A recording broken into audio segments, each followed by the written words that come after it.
যে কাজটা যে এই যে এত কষ্ট করছো, কোনো লাভ নাই, তুমি দেখবা, কেউ দেখবে না, মানে উনি এইভাবে বলেন। হ্যাঁ, খুবই ইন্টারেস্টিং হ্যাঁ, lady, no, she is very আমার খুবই ভেরি প্রিয় নাইস। মানুষ। আমি যাদের নাম বলেছি আমি প্রত্যেকের মুখ মনে করছি, প্রত্যেকের কি দারুণ হাসি মুখ। এই প্রত্যেকটা মানুষ আমার জীবনে গুরুত্ব রাখে। অবিচ্ছেদ্য। নিশিরাতে বিরহেরো বাঁশি ওরে কে বাজায়, নিশিরাতে বিরহেরো বাঁশি ওরে কে বাজায়, ভালোবেসে কেন বধূ আজ শুধু কেঁদে যায়, সিধে সিধে কেন তুমি, সিধে সিধে কেন তুমি মরণ। ক্যারিয়ারের এক্সপেকটেশনের জায়গায় কি অ্যাওয়ার্ড না ব্লকবাস্টার?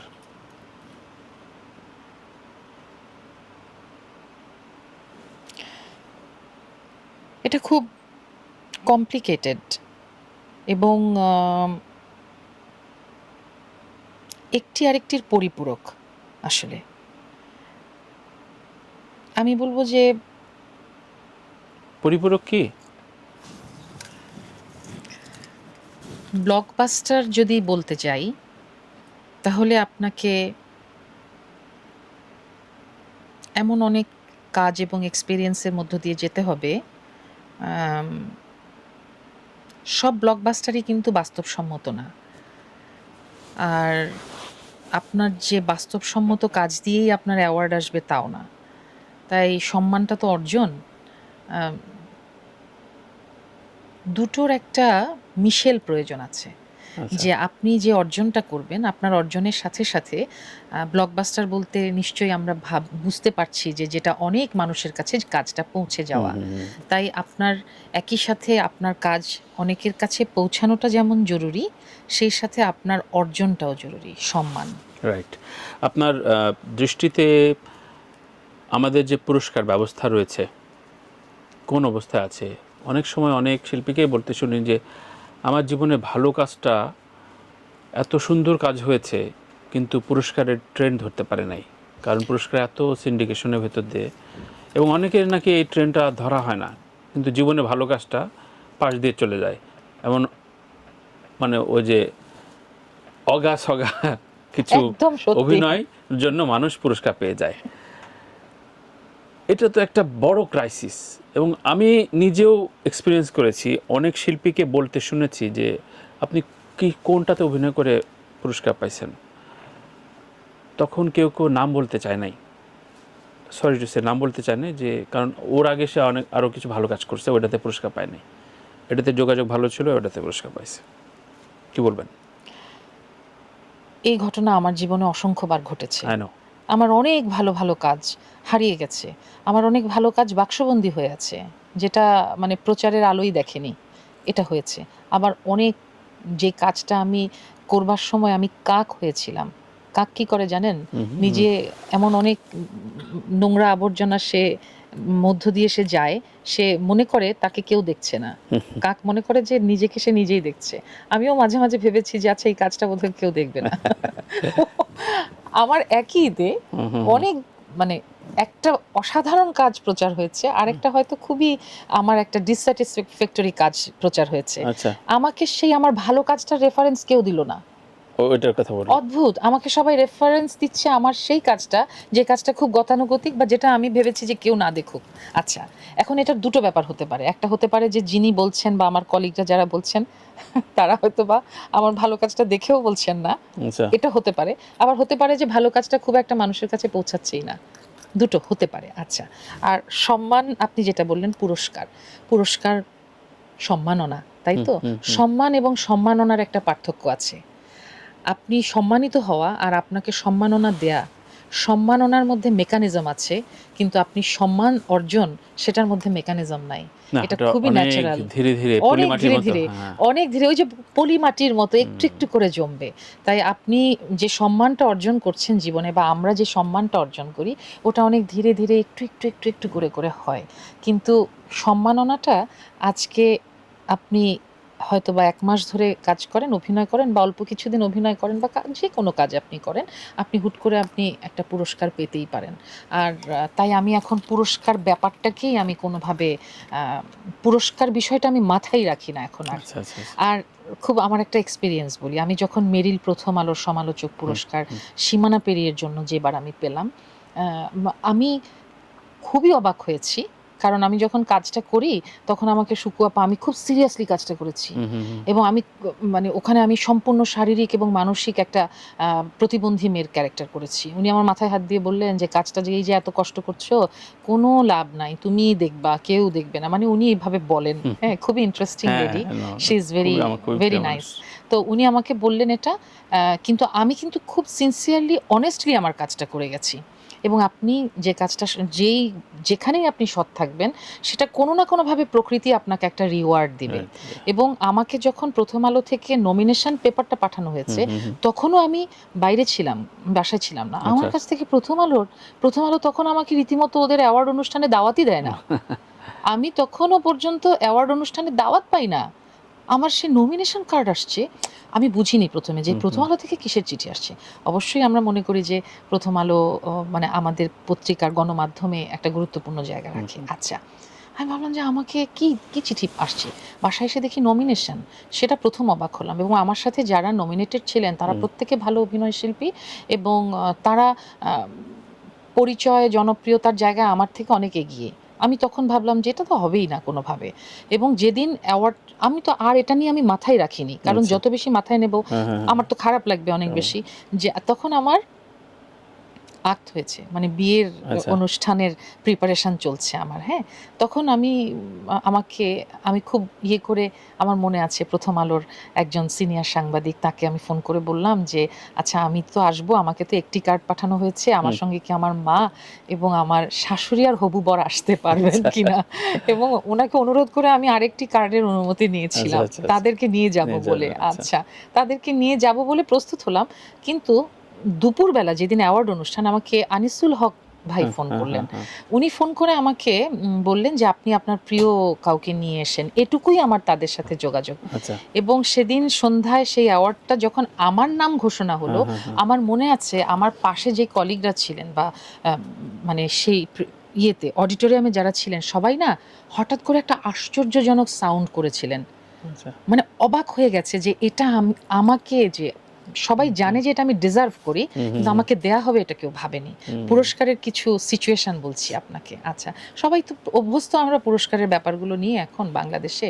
তারপরে অ্যাওয়ার্ডটা যখন নিতে উঠেছি, তখন তো আমি জানি না আমি কি বলেছি, কি বলবো? আমি খুবই অপ্রস্তুত ছিলাম। পরদিন আমাকে আনিসুল হক ভাই আবার ফোন করলেন। আচ্ছা।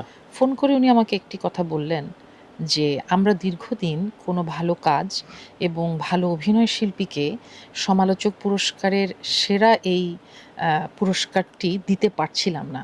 যাদেরকেই দিচ্ছিলাম, কোনো না কোনোভাবে যে কটা কাজ আমাদের কাছে এসেছে, তার মধ্য থেকে আমরা একজনকে বেছে নিচ্ছিলাম। বহুদিন পরে আমরা সত্যিকার অর্থে যোগ্য কাউকে এই অ্যাওয়ার্ডটি দিতে পারলাম। সেজন্যে আপনার চেয়ে আমরা বেশি আনন্দিত।" আমার মনে আছে এই কথাটা। এবং এরপরে যে পুরস্কারের যে প্রসিডিউর গুলোর মধ্য দিয়ে আমরা হুম, যাই, হুম। কখনো, কখনো আমার কাছে এমন অনেক নমিনেশন এসেছে, এমন অনেক অনেকে ফোন করেছে যে, "আমাদের এরকম একটা অ্যাওয়ার্ড শো, আপনাকে আমরা নাটকে এটার জন্য দিতে চাই।" তখন আমি প্রশ্ন করেছি যে, "আমার কোন নাটকটির জন্যে? আমার কোন সিনেমাটার জন্য আপনি বলেন।" বলে যে, "না, সারা বছর তো আপনি হুম, অনেক হুম, ভালো, হুম, ভালো হুম। কাজ করেন, বৈচিত্র্যময় ক্যারেক্টার করেন।" আমি বললাম, "না, আপনি আমার কোন কাজটার জন্য আমাকে দিতে চান, আমাকে বলতে হবে।" রাইট। এবং কখনো, কখনো পুরস্কার নিতে আমার মনে হয় যে, আমার যেটা হয়, আমার এক ধরনের গ্লানি হয়। আমার নিজের একটা অন্তদ্বন্দ্ব হয়। যে আমি যদি ফিল না করি যে এই কাজটার জন্য আমার পাওয়া উচিত, রাইট। সে খুবই পুরস্কারটি গুরুত্বপূর্ণ নিতে কথা। আমার খুব লজ্জিত রাইট। মনে হয় কারণ নিজেকে। তখন ওই সম্মানটা সম্মানের হয় না। না, যেমন এবারে ২১শে পদকে নৃত্যশিল্পী যে ক্যাটেগরি গেল, সবাই প্রেস মিট হলো আর ২-৩ দফা, এবং এই সম্মাননাটা ঘরে তুলে কি লাভ সেই বলেন? সেই সেই মানুষটা ঠিকঠাক মতো ঘুমাইতে পারছি কিনা, আই ডোন্ট বিলিভ। এবং আপনি একটা So- মঞ্চে কাদের সঙ্গে সম্মাননা নিচ্ছেন সেটাও খুব ইম্পর্টেন্ট। important, আপনি কার হাত থেকে সম্মাননা নিচ্ছেন Right, right. সেটাও ইম্পর্টেন্ট। আমরা শোটা শেষ করব। শোটা শেষ করার 3টা প্রক্রিয়া আছে।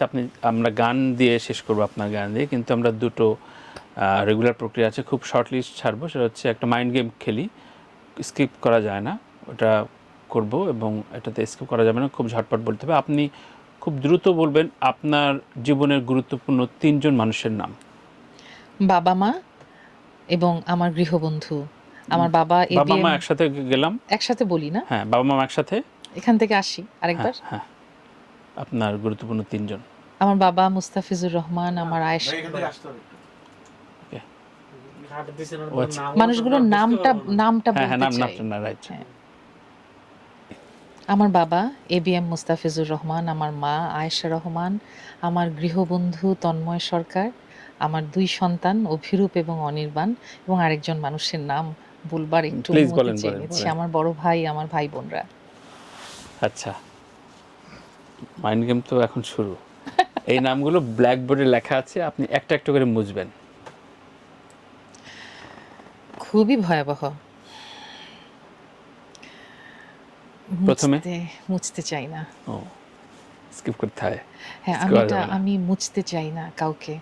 জীবন থেকে মোছাটা খুব খুব কঠিন। জীবন থেকে তো মুছতে বলছি না, আমরা মুছে আমরা শোটা শেষ করব। ওই যে বোর্ডটা থেকে মুছবো না, হ্যাঁ। ওই মুছলে ওই মানুষটার মুখটা আমার মনে পড়বে, তো আমি মুছতে চাই না। এটা স্কিপ করা যায় না, এটার কোনো নিয়ম নাই। এখানে অনেকে কেঁদে টেঁদে ফেলছে, কিন্তু এটা গেমটা শেষ করে গেছে। সরি।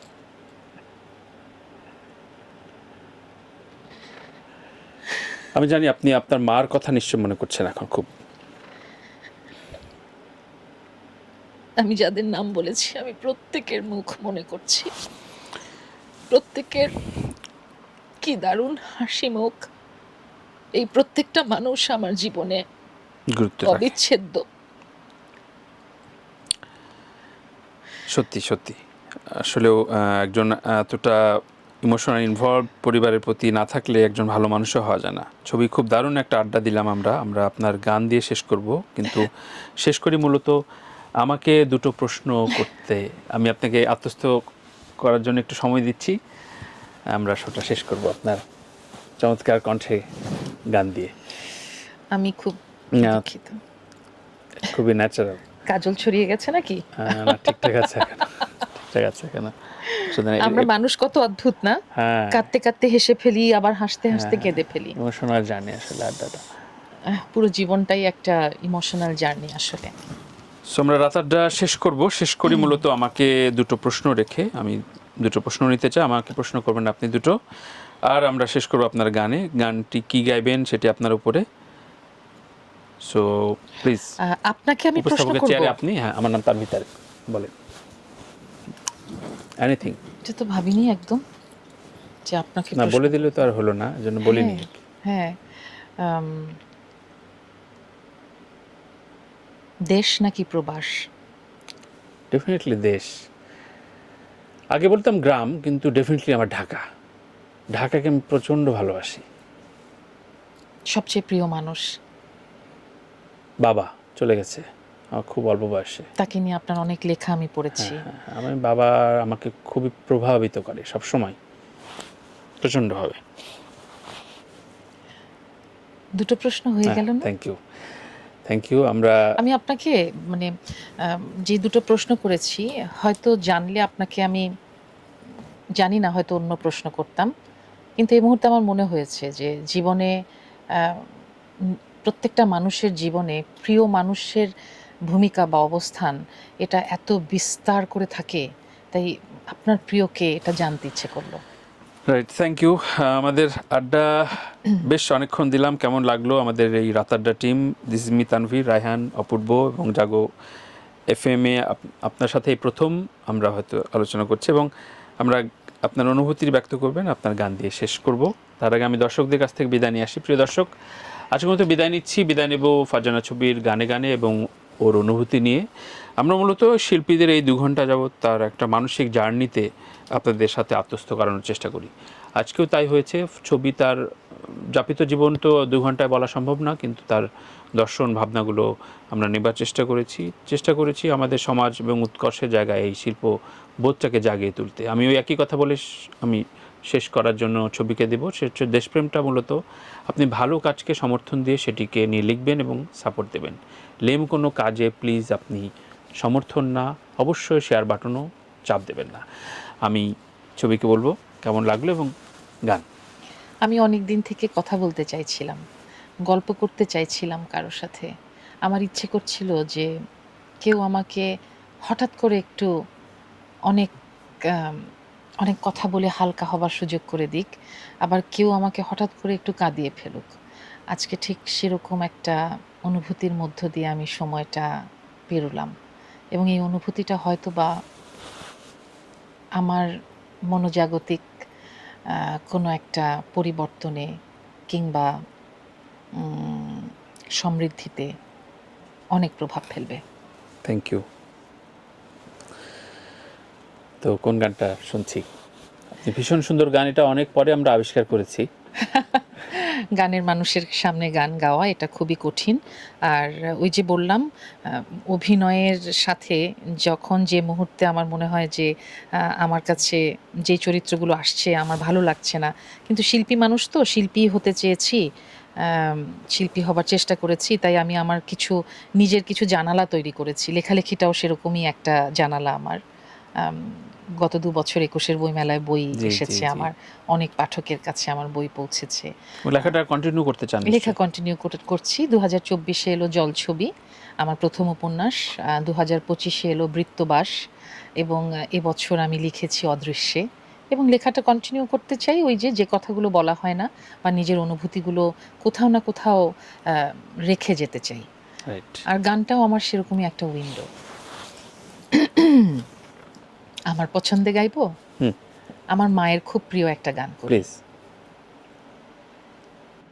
নিশিরাতে বিরহেরো বাঁশি ওরে কে বাজায়, নিশিরাতে বিরহেরো বাঁশি ওরে কে বাজায়, ভালোবেসে কেন বধূ আজ শুধু কেঁদে যায়, সিধে সিধে কেন তুমি, সিধে সিধে কেন তুমি মরণ নিলে, কত কি রয়েছে লেখা কাজলে কাজলে, নয়ন সরসী কেন ভরেছে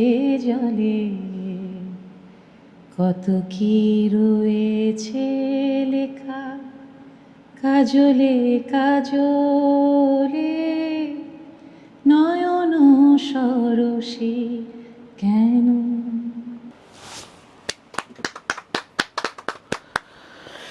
অসাধারণ, থ্যাংক ইউ। দারুণ দারুণ।